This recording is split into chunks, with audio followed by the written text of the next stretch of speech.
मीरा ने कहा कि संसार का धन अगर बाहर से बटोरोगे एक दिन छूट जाएगा, मिट जाएगा, आप उसके होते हुए गरीब रहोगे। लेकिन जिस दिन सदगुरु की कृपा से आप प्रेम का धन भीतर उद्घाटित कर लोगे, जो धन आपके हृदय में भीतर प्रकट हो जाएगा, वो धन आपको अमीर बना देगा, धनवान बना देगा, वही धन आपको महत्वपूर्ण बना देगा।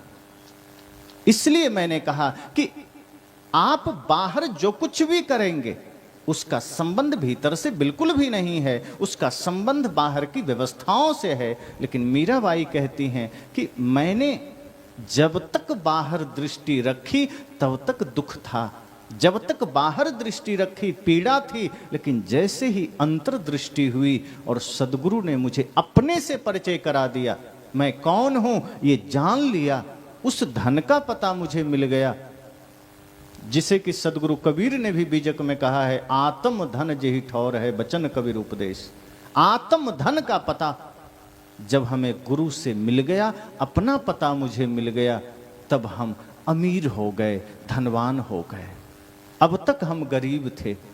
एक शिष्य बल्कि एक भक्त था, सेठ, अपने गुरु के पास गया, एक झोला रुपया भर के, पूरा नोटों का बंडल था, और गुरु के पास ले जाके चरणों में रख दिया। कहा, गुरुजी मैं बड़ा गरीब आदमी हूँ, ये थोड़ा सा भेंट ले आया, मैं बड़ा गरीब आदमी हूँ। तो गुरु जी के बगल में उनके शिष्य खड़े थे, उन्होंने देखा कि ये रुपया बंडल पूरा भर के झोला में लाया है, ये आदमी कहता है मैं बड़ा गरीब आदमी, ये कैसी उल्टी बात कर रहा है, कोई गरीब आदमी झोला भर के रुपया देता है क्या, ये तो बड़ा सेठ मालूम पड़ता है। उसे लगा कहीं पागल तो नहीं, शिष्य था, गुरु तो था नहीं जिसके भीतर प्रतीकों का अर्थ समझ में आ जाए। उसने सोचा कि शायद ये पागल होगा, लेकिन जैसे ही वो गया गुरु जी से कहा, गुरु जी ये आदमी तो बड़ा समझदार था, लेकिन फिर भी ये पागलपन क्यों कर रहा था। रुपये का बंडल चढ़ा गया, इतने रुपये जो चढ़ा सकता है दान में, वो कहता है मैं बड़ा गरीब आदमी हूं। गुरु जी ने कहा कि तुम बाहर देख रहे थे, मैं उसके भीतर देख रहा था। वो बाहर से धन से अमीर है, लेकिन जिस वजह से उसने अपने को गरीब कहा, वो इस अर्थ में कि उसका कहने का तात्पर्य इतना ही था कि हे सदगुरु, ये बाहर का धन तो मेरे पास है, लेकिन इसके होते हुए मैं इसलिए गरीब हूं क्योंकि अभी मेरे जीवन में प्रेम का धन नहीं है, भक्ति का धन नहीं है, सत्य का धन नहीं है, और जिसके जीवन में प्रेम भक्ति का धन नहीं, वो गरीब ही होगा। तो मीराबाई ने प्रेम धारण किया, सत्य धारण किया, भक्ति धारण किया। वही बात साधक कहता है कि जो शबरी पर रंग चढ़ा था, जिस रंग रंगी थी मीरा, भक्त सुदामा तुलसी रंगे थे, जिस रंग रंगे कबीरा। सबका नाम गिनाया कि कहीं ना कहीं सब प्रेम, श्रद्धा, भक्ति, ज्ञान के रंग में रंगे थे। सदगुरु कबीर सभी रंगों में रंगे थे। उनके जीवन में ज्ञान का भी रंग है, प्रेम का भी रंग है, सत्य का रंग है, भक्ति का रंग है, संपूर्ण रंग उनके जीवन में है। प्रेम का रंग इतना है, हम भले ही कहीं भी कोई प्रतीक देखें, लेकिन जितनी चर्चाएं, जितनी बातें सदगुरु कबीर ने प्रेम पर कही, शायद ही किसी ने कहा हो, और जितनी गहराई से कही, उतना स्पष्ट, उतना साफ, उतना क्लियर किसी ने प्रेम पर बातें नहीं की। कल ही आपने सुना कि पोथी पढ़े पढ़े जगमुआ पंडित भयाना कोई। सदगुरु कबीर से किसी ने बात की कि पंडित कौन है। साहब जी सीधी बात करते थे, वे कहे कि तुम्हारे नजर में जो पोथी पढ़े, तुम्हारी नजर में जो पन्ने उल्टाए शास्त्र पढ़े, वो पंडित है। और आज तथाकथित कुछ पुरोहित ये उत्तर भी देते हैं कि जो वेद पढ़ता है, जो शास्त्र पढ़ता है, जो जनेऊ धारण करता है, वो पंडित है। सदगुरु कबीर ने कहा ये सब छोटी मोटी बातें हैं, सच तो यह है कि ढाई आखर प्रेम का पढ़े सो पंडित हो। जिसने प्रेम को जाना है, प्रेम को पढ़ा है, वही पंडित हो सकता है। ये बात सदगुरु कबीर ने कही। और सदगुरु कबीर ने यह भी कहा कि जब मैं था तब हरि नहीं, अब हरि है मैं नाय, प्रेम गलियती सांकरी जामे दो न समाए। ये कितनी बड़ी बात साहब ने चुटकी में कह दी। तो प्रेम पर भी, ज्ञान पर भी, भक्ति पर भी सदगुरु कबीर ने कहा। इसलिए साधक कहता है कि हे सदगुरु, मुझे ऐसे महापुरुषों के भांति अपने रंग में रंग लेना, अपने ज्ञान के रंग में रंग लेना, क्योंकि ये संसार बड़ा विचित्र है। थोड़ी सी असावधानी हुई कि माया अपने रंग में रंग लेगी और रंग ही रही है। हम थोड़ा सा सावधान होते हैं, दीक्षा भी ले लिए गुरु से, माला भी ले लिए, और थोड़ी असावधानी आई कि जीवन में माया का रंग चढ़ जाता है, क्रोध का, हिंसा का रंग चढ़ जाता है। कितने ऐसे लोग हैं जो गुरु से माला दीक्षा ले लिए फिर भी भाई से बंटवारा ले लेते हैं। कैसे? क्योंकि वो माया का रंग चढ़ा है। कितने ऐसे लोग हैं माला लिए हैं और तंबाकू भी रगड़ रहे हैं, क्यों? क्योंकि हम माया का रंग चढ़ा है, वो आदतों के हम गुलाम हो गए, नशा कर रहे हैं। कितने ऐसे लोग हैं हाथ में माला फेर रहे हैं और मुख से गाली दे रहे हैं। कितने ऐसे लोग जो गुरु से नामदान ले लिए, गुरु का मंत्र प्राप्त कर लिए, सुबह उठे राम राम राम राम या जो भी गुरु ने मंत्र दिया कर रहा है, और जैसे ही पूजा संपन्न हुई, पूजा खत्म हुई, बाहर गया, बेटे को, भाई को, माँ को गाली दे के आ गया। अभी जिस मुख से राम राम कर रहा था उसी मुख से गाली आ गई। सोचो भीतर क्या है? जो भीतर है वही निकल गया, जो बनावटी था वो तो बाहर बाहर चल रहा था। असल में एक चीज और ध्यान देना कि जो स्वाभाविक आपके भीतर होगा, जो धन आपके भीतर होगा, जो संपदा आपने इकट्ठी की होगी, हर परिस्थिति में वही बाहर आएगा।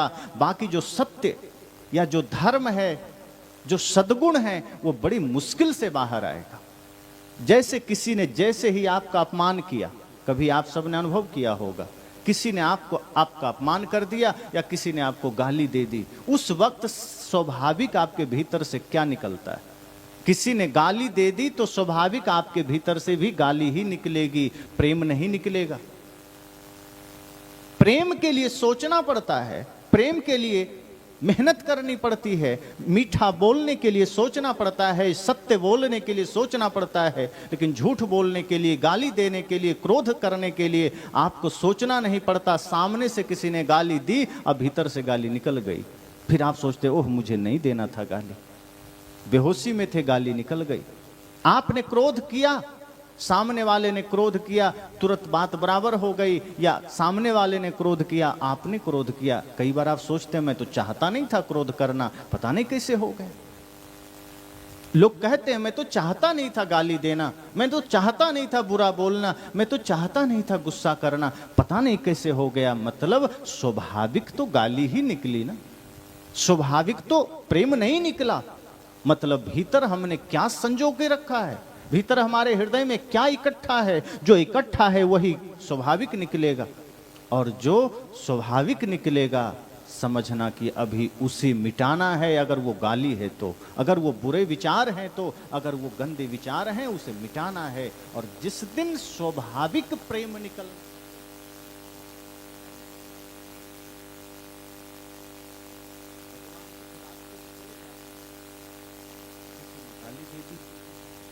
जरा देखना, उनके विचारों के माध्यम से एक इमेजिन आप करिए कि भगवान बुद्ध को किसी ने गाली दी, किसी ने बड़ा बुरा बर्ताव किया और उनके चेहरे पर थोड़ी सी भी सिकन नहीं आई, बदले में मीठे वचन निकले। इतना निर्मल उनका हृदय है, इतना पावन, इतना करुणा से भरा उनका चित्त है कि सामने से कोई गाली दे तो भी अब हलचल नहीं होता, कोई उद्वेग नहीं होता। वो जिस स्थिति में है, जिस भावना में है, वो उसी में है। सामने से चाहे कोई आलोचना का पत्थर मारे, चाहे कोई गाली का दे, चाहे कोई निंदा का दे, बुद्ध के भीतर से वही शांति के शब्द बाहर आते हैं। गाली देने वाला भी सिर झुका देता है कि सामने कौन आ गया। तो जो स्वाभाविक है वही तो बाहर निकला। हमारे भीतर क्या स्वाभाविक है? आपके बच्चे थोड़ा ज्यादा बदमाशी करने लगे, आप तुरंत गाली निकाल देते हैं। भाई ने तो कुछ कर दिया ऊंच नीच, तुरंत गाली निकल गई। पत्नी से कुछ भूल हो गई, तुरंत गाली निकल गई। पिताजी से कुछ हो गया, तुरंत हम क्रोध में आ गए। मतलब बाकी सत्य, अहिंसा, प्रेम, करुणा सिर्फ बाहर चादर की भांति हम रखे हुए। ये भक्ति हमने सिर्फ पर्दे टांग रखे हैं ताकि बाहर से दिखे कि हाँ ये पर्दा बढ़िया है, सत्संग का पर्दा है, ध्यान का पर्दा है, भक्ति का पर्दा है। पर जैसे ही पर्दा हटा तो भीतर कचरा मौजूद था। संत कहते हैं कि जो भीतर स्वाभाविक है वही बाहर निकलता है जल्दी में। और यही तो समस्या है जीवन की कि हमने वही धन संजो के रखा है, कचड़े को। हमने नफरत को ही हृदय में रखा है, हमने घृणा को रखा है, इसलिए तो नफरत होती है। कोई सफल हो गया, उससे नफरत हो गई।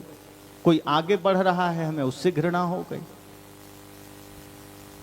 किसी का पुत्र कोई बढ़िया सा उच्च स्तरीय परीक्षा पास कर लिया, हमें दुख हो जाता है। अगर हम पड़ोसी हैं और पड़ोस में किसी ने हमसे बढ़िया घर बना लिया, हमें बुखार आ जाता है। कैसे बना लिया, धन तो मेरे पास जाता है। क्या है, आप सत्संग सुनते हैं, भजन करते हैं, गुरु से माला लिए, लेकिन वो माला बाहर बाहर चल रहा है, वो भजन बाहर बाहर चल रहा है। भीतर परिवर्तन नहीं आया, भीतर जागरण नहीं आया, भीतर होश नहीं जगा।